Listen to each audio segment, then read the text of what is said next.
আসসালামু আলাইকুম ওয়া রাহমাতুল্লাহি ওয়া বারাকাতুহু। আজকে আমরা আলোচনা করব স্বপ্নের নৌকা দেখলে কি হয়।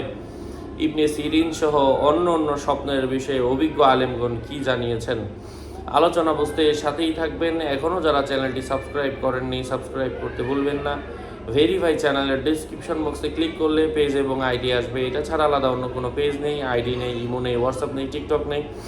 নাম ছবি দেখে বিভ্রান্ত হওয়া যাবে না। প্রত্যেক ভিডিওতে আলাদা আমি সাবধান করি, সতর্ক করি। নৌকা দেখা ওইসব বস্তুর লক্ষণ যা নিমজ্জিত হওয়া থেকে মুক্তি দেয়। কেননা আল্লাহ তাআলা তার মাধ্যমে নূহ আলাইহিস সালাম এবং তার সঙ্গে ছিল তাদের মুক্তি দিয়ে কাফেরদের উপর নাজিল করেছেন বিপদ। নৌকা দ্বারা কখনো ইসলামের অর্থ বহন করা হয়ে থাকে, যার মাধ্যমে ফিতনা এবং মূর্খতা থেকে নিষ্কৃতি পাওয়া যায়।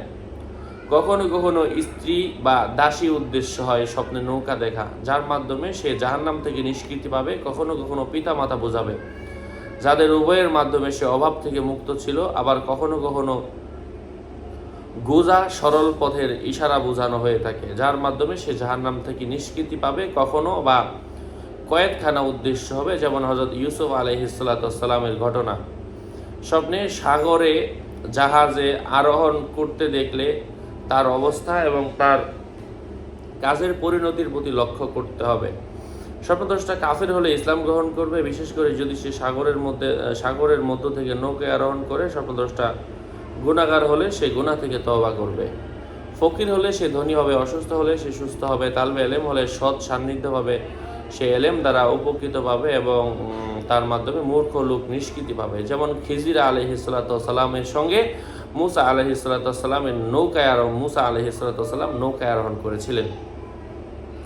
স্বপ্নদ্রষ্টা ঋণগ্রস্ত হয়ে থাকলে স্বপ্নদ্রষ্টা ঋণ থেকে মুক্ত হবে। আল্লাহ তাআলা তাকে এমন স্থান থেকে রিজিক দান করবেন যা সে রিজিক ওখান থেকে আসবে এটা সে ধারণাও তার ছিল না। যেমনটা কোরআন কারীমের মধ্যে এসেছে, ওয়ারযুকুহু মিন হাইসু লা ইয়াহতাসিব। এটার অর্থই হচ্ছে এটা। নৌকা স্বপ্নে কোনো মানুষ যদি নৌকার মধ্যে উঠে প্রবাহিত পানির মধ্যে ভাসতে দেখে, কল্যাণকর বাতাসের লক্ষণ। সুসংবাদদাতা কোনো ময়ূরের ইশারা। অবিবাহিত পুরুষ এই স্বপ্ন দেখলে সে বিয়ে করবে অথবা একটি বাদী ক্রয় করবে যে তার সম্মান ও সতীত্ব রক্ষা করবে। যদি দেখে সে সাগরে তার নৌকায়, তাহলে যেন সে হাসরের মাঠে পুলসিরাতের উপর আরোহণ করলো এবং তা অতিক্রম করলো। স্বপ্নদ্রষ্টা তার নৌকায় চলার পথ সামুদ্রিক ভীতু ও দুর্ঘটনা থেকে মুক্তি পাবে। স্বপ্নে নৌকায় বন্দি অবস্থায় থাকলে সাগরের তীরে পৌঁছতে বা স্থলে অবতরণ করতে দেখলে অতি দ্রুত মুক্তি পাবে। যদি সে নৌকাকে স্থির দেখতে পায় এবং সামুদ্রিক ঢেউ উথাল পাথাল থাকে,